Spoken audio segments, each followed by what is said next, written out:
Hey y'all, it's Kim. I am having to record from a different room because my house is super loud right now and I don't know why. And it's just annoying and I didn't want it to pick up a bunch of noise. But I've got to watch Lefties losing it. I know I've been off for a few days. But anyway, it says the view doubles down on lunacy besides all the other stuff they do. But what's new, right? They're always spouting something crazy on that show. Either it's crazy, racist, misogynistic, or whatever the opposite. Androgynistic? I don't know. I heard somebody else use the word. I'm probably not saying it.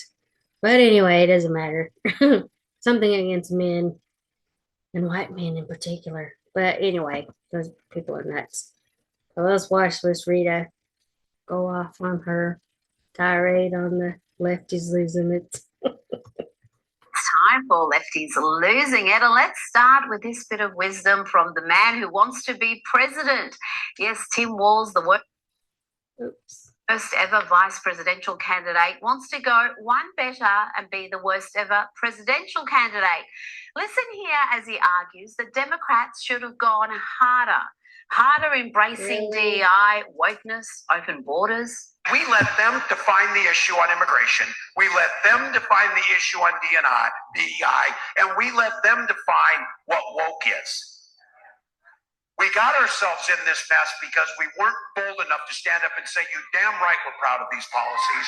We're going to put them in, and we're going to execute them. Republicans everywhere should be praying that the Democrats listen to him, because they will never, ever win the White House again if they double down on that idiocy. Now, talking about doubling down on idiocy and lunacy, time to check in with the ladies of The View. And here, Joy Behar claims that no sitting president has ever criticised his predecessor before Donald Trump. She actually said this. They also have a tendency to blame the Biden administration. It's like, move on, that ship has sailed. I never remember in my lifetime a sitting president trashing a previous president. I've never heard that before. Your hero, Joe Biden, wanted to put his predecessor in prison, Joy. It's called mudslinging, and politicians in general have done it for decades. I don't know what she's talking about. That's what the politicians usually do, but you can always point to specific things that somebody has done in their candidate or their administration and be like, oh, yeah, this is trash. So, yeah, I'm going to say something about it. Duh. You also have to remind people of how bad it was. Duh. I mean, that's like politics 101. What is she talking about? She's been around the block, and you know that because she's old. But anyway. What's she talking about? We don't have time for all the hours upon hours of footage of Joe Biden trashing Donald Trump. So here's just 20 seconds of him repeating a dangerous debunked lie about Donald Trump and then saying we should lock him up. When the president was asked what he thought had happened, Donald Trump said, and I quote, "There are very fine people on both sides." Nope. My God. And he also went on and he said that those white supremacists and the other whatever neo-Nazis needed to be condemned. Play the entire thing before listening to that nonsense from that old man. Thank God he's not in office anymore. And he hopefully will never come back to office. I don't think anybody will be dumb enough to vote for him again. But anyway. It sounds like I said this 5 years ago. You'd lock me up. We gotta lock him up. Now to a woman who would no doubt be a finalist in the Victim Olympics. Here is a woman living in the West choosing to subjugate herself behind a niqab, a dehumanizing face covering, and then complaining about how hard it is to eat in public.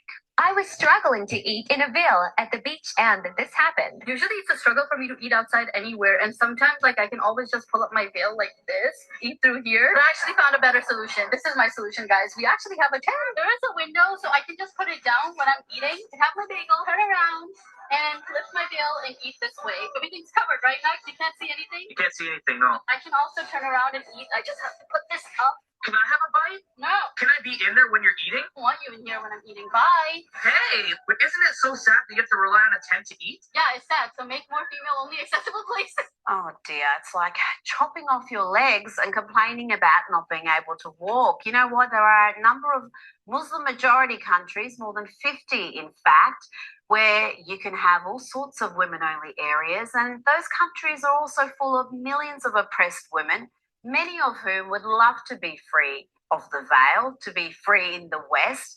Perhaps you can swap places with one of them. Now, let's hear from a couple of our celebrity friends. They are always so in touch with everyday folks, so insightful and not at all self-involved narcissists. Here is Cynthia Erivo bleating about preferred pronouns. Hers are they, them. She identifies as a plural. It isn't easy. None of it is. Waking up and choosing to be yourself. Proclaiming a space belongs to you when you don't feel welcomed. Teaching people on a daily basis how to address you and dealing with the frustration of reteaching people a word that has been in the human vocabulary since the dawn of time.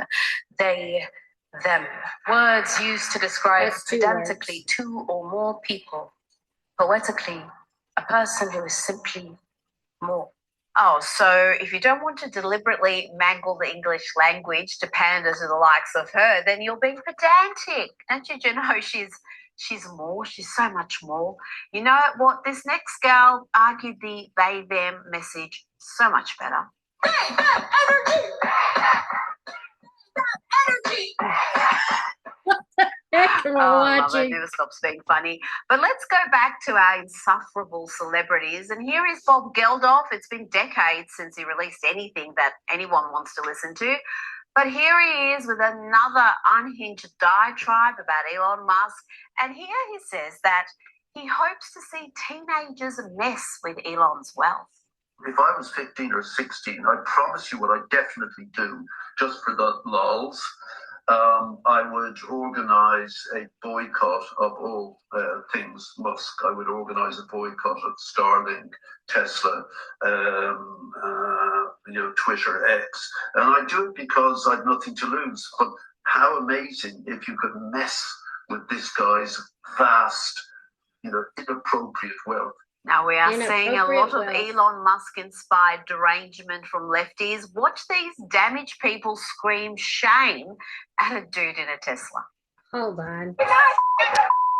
What doesn't make any sense about this is that all Elon Musk is doing is finding the corruption that your congressmen and women approved of over decades.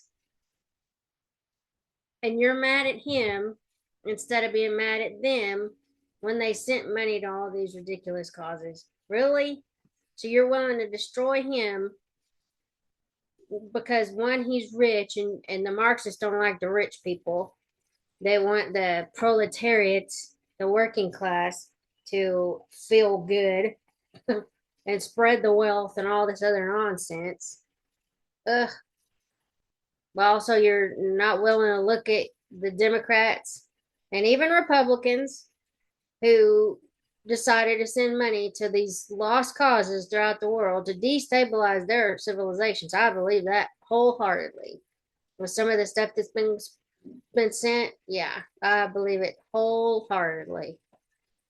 But yeah, we're just going to tear somebody else's livelihood and their business down because you don't like his politics. That's real great. And I hope y'all keep doing this just because it's showing the world how loony you guys are. The left is unhinged.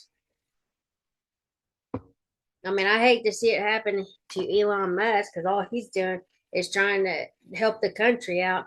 But I mean, this is going to hopefully keep Democrats out of office for a long, long time because y'all are showing the people and the American people, the normals, as you want to call us, the normies. Yeah. That's just crazy.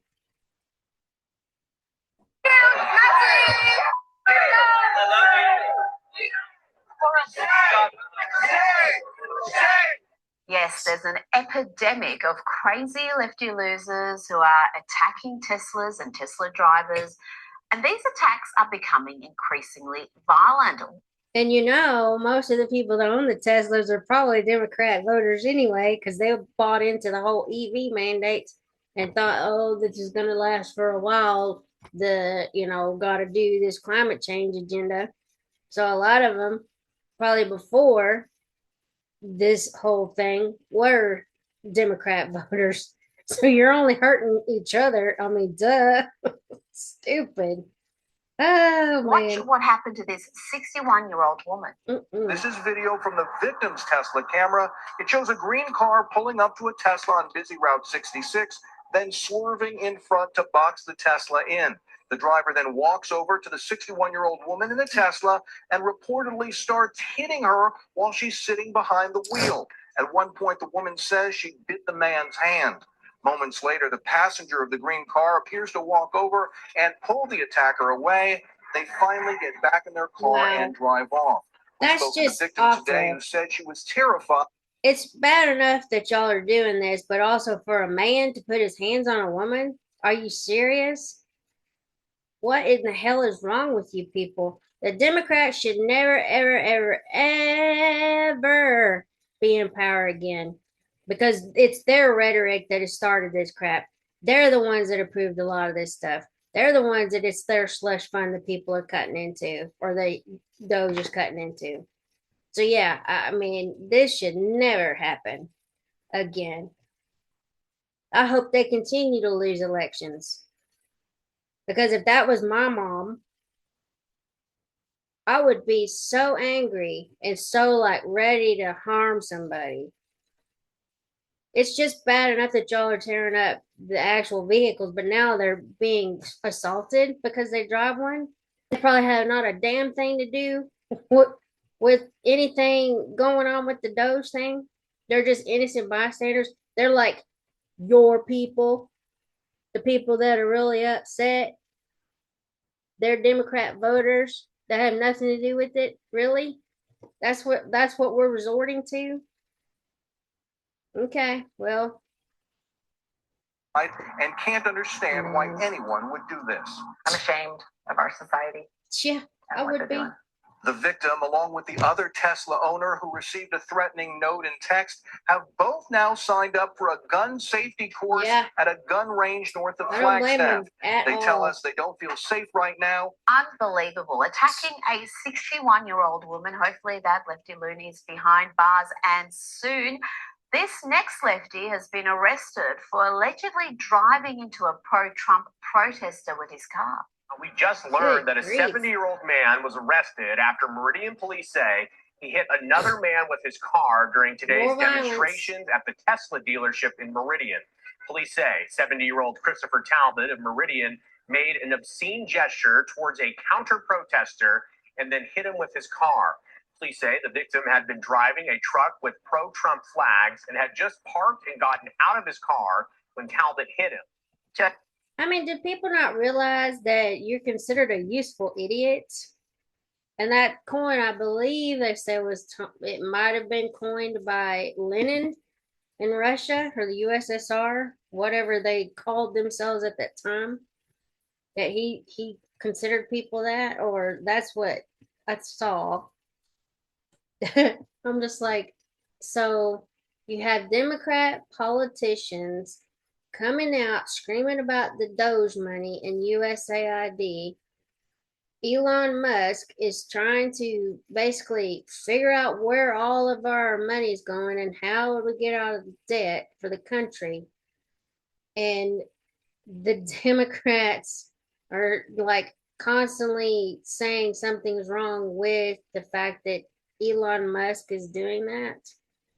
So what does that tell you? That they're the ones committing all the fraud. They're the ones setting up all these NGOs, and they probably have shell companies to go along with it. And I'm sure there's a paper trail. You just got to track it down. But because of their talking and talking points, because they all say the same thing, that's why these people are going out and smashing up cars and setting them on fire, setting the charging things on fire, vandalizing, assaulting women. Hello, an older woman, 61, what the hell, like somebody's grandma, because you don't like the fact that he's finding the fraud and you're not mad at the people that actually were committing the fraud. Really? Wow. I mean, just you're a useful idiot if that's your position, that you are going out and doing all these horrible things in the name of democracy, and Elon Musk is corrupt and he's a thief and he's a Nazi and all the other words that they want to call him. Wow. You're real smart there. And I would say you're a useful idiot for the left and the Democrat congressional members that are spouting all this nonsense, and also the media. Just don't forget them because they're continuing the rhetoric too. Okay. Cool. Joining me now is Newsweek's senior editor at large and Article 3 Project senior counsel, Josh Hammer. Josh, someone is going to get killed soon if the left don't stop this lawlessness, this unhinged violence. Well, unfortunately, Rita, if there's one thing that we know about the left going back at least as far as Karl Marx, frankly, you could probably go back at least even further to the French Revolution in the late 18th century. They love violence. Violence is actually part and parcel of what they believe. I mean, if you look at what the modern left stands for, they stand for barbarism against civilization. They stand for tearing things down, not for building things up. And part of that old school Marxist class envy, I think, is really part of what is going on here. Elon Musk is literally the #1 richest man in the world. You cannot pick a more picture-perfect target of left-wing classic Marxist ire and angst and frustration than Elon Musk there. This is a man who has built successful companies, not just Tesla, but SpaceX. He's of course now leading Twitter, aka X, into the free speech era and so forth as well there.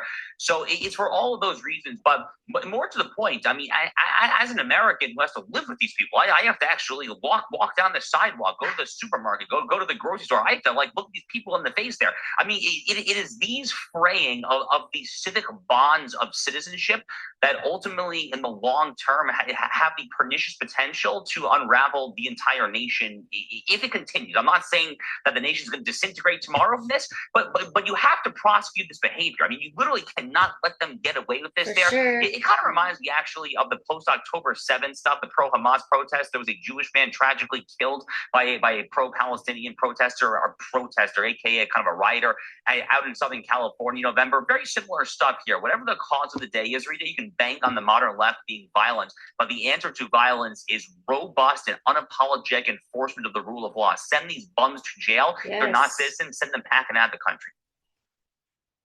Absolutely. Are these protests, Josh, partly organized and perhaps funded by Soros activist groups? We're hearing all sorts of reports about how it's almost like shift work for some of these people, where they put the banners down at midday on the dot, for example, and walk off, and others come precisely at the top of the hour. I mean, how much could they be paid in order to do this? I mean, do they not have jobs or anything better to do than protest this? I mean, you're telling me that they make enough doing this protesting to pay like a mortgage payment? I mean, what are they doing? Or are these people just like old? Like, this dude looks old, that dude looks old, that looks old.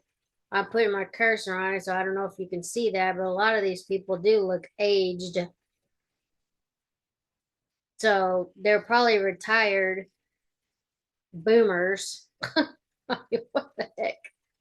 I mean, I don't understand. So how are they able to do this, not have a job to go to? What is going on with this? I don't know. It's all anecdotal, but do we know much about who's behind them, who's perhaps helping to fund it? We don't know for sure a lot yet, but what we do know is that there are a lot of left-wing protests over the past few years that there have been massive amounts of so-called professional protesters. Professional protesting is now a very common thing on the left. We saw that at Columbia University last April and May during the pro-Hamas demonstrations there, where it was later revealed that a lot of these people were actually brought in by outside forces there. Frankly, a lot of the pro-Hamas stuff actually ends up being orchestrated by just foreign actors, including people affiliated with the Iranian regime, people like that there. I personally do believe, yes, that a lot of this Tesla stuff probably is due to Soros Open Society Foundation, Arabella Advisors, Tides Foundation. It's always the same actors. It's always the exact same actors here. Whatever the cause of the day is, whether it's Black Lives Matter, whether it's Hamas, whether it's anti-Elon Musk anarchy, they gravitate to the cause of the day, and it's toxic and evil no matter what stripe it is. Now to the always charming Democrat Congresswoman Jasmine Crockett, and when she is not mocking disabled Americans in wheelchairs, she is engaging in some what I see as virulently racist dialogue. Listen here as she claims a black Republican colleague is whitewashed because he married a white woman. Some of our skin folk who definitely are not our kinfolk, such as Byron Donalds, literally it's because you married a white woman and so you think that whitewashed you. I'm not really sure like what it is. You know, I feel like they give him his talking points and he's like, yes, massa, I got it. Charming. If you're not sure, then why the hell would you bring it up?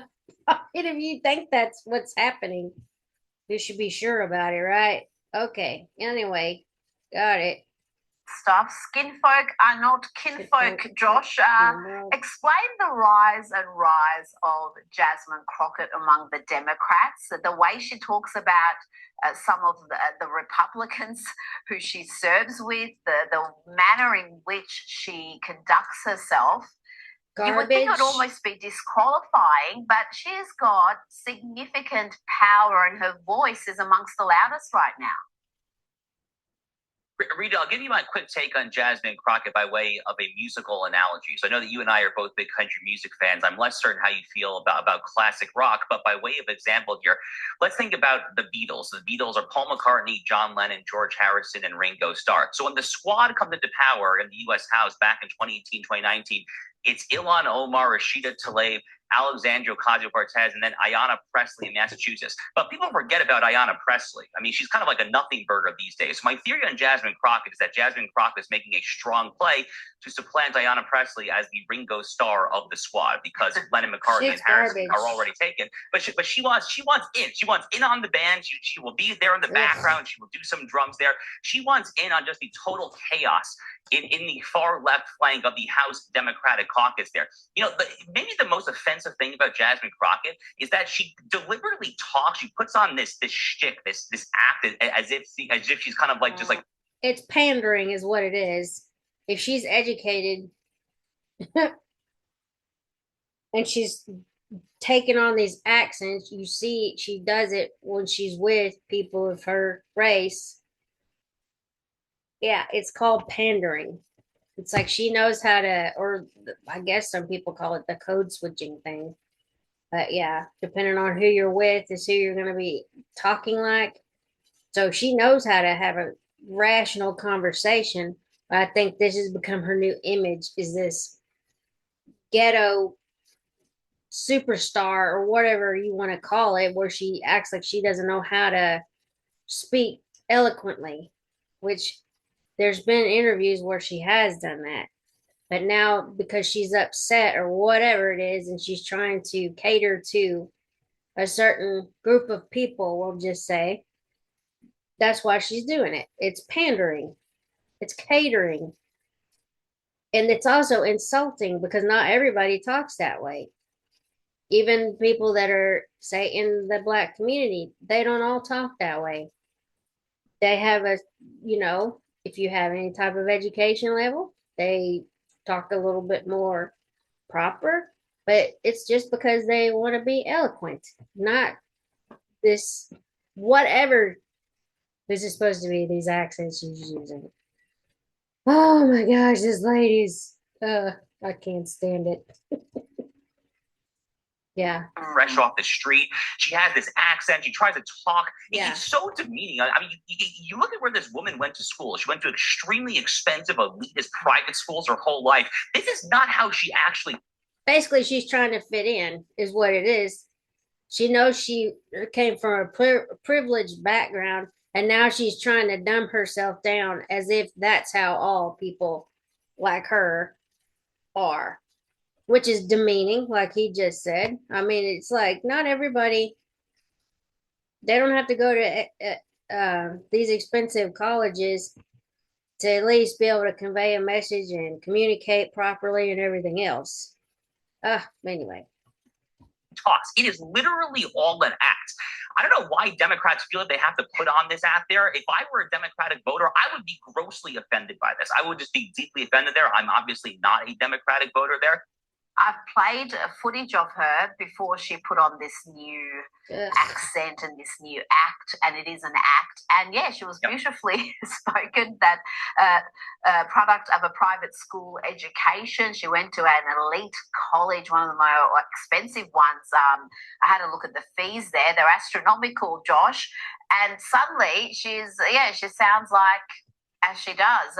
Now let's talk about Vice President J.D. Vance. He recently addressed young Marines at Conoco, and he had this message as he celebrated what he calls a renewed sense of patriotism. No more quotas, no more ridiculous mumbo jumbo, no more diversity trainings. We believe the real strength and the real diversity in the United States Marine Corps is that you all come from every walk of life, come from every corner of America, and you have got the strength and the purpose to win the nation's wars. And that is what the Marine Corps is going to do, just like it's done for damn near 250 years.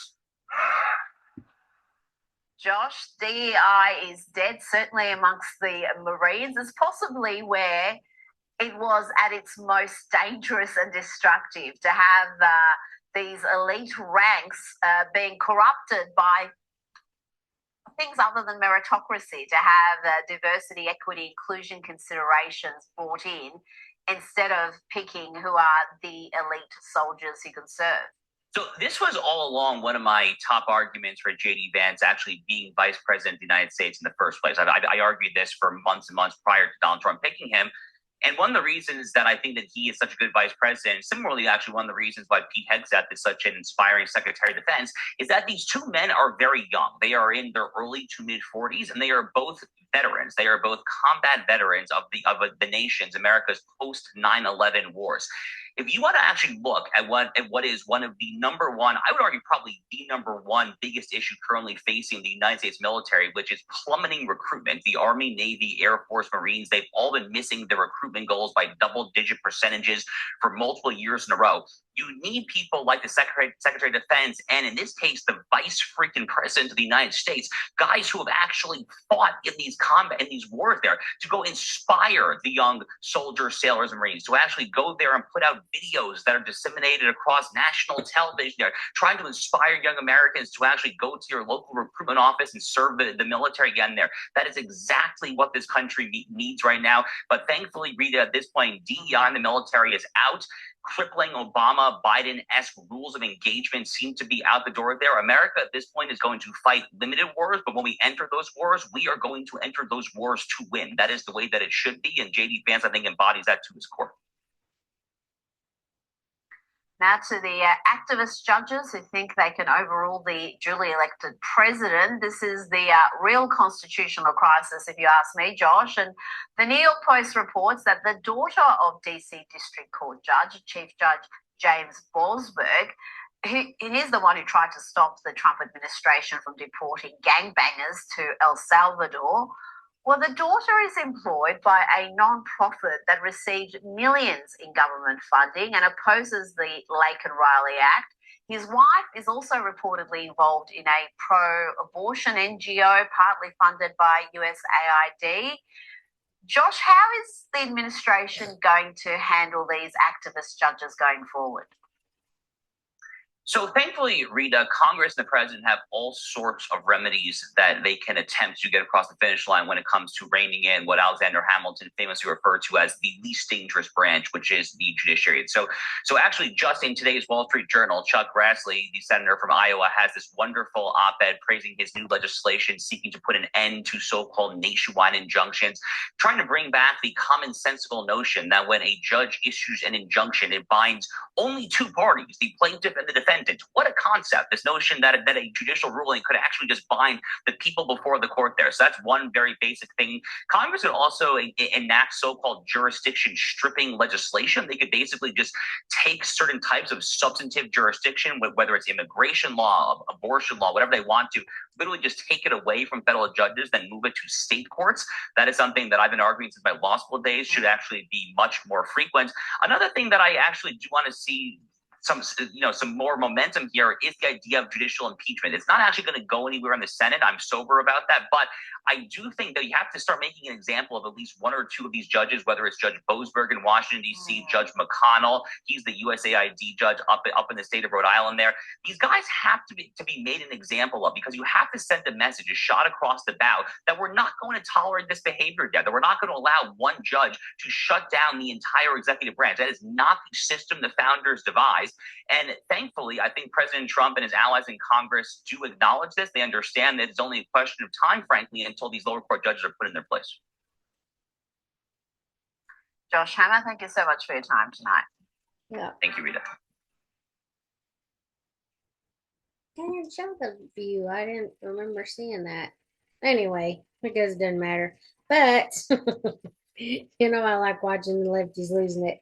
And share it with other people and give my commentary.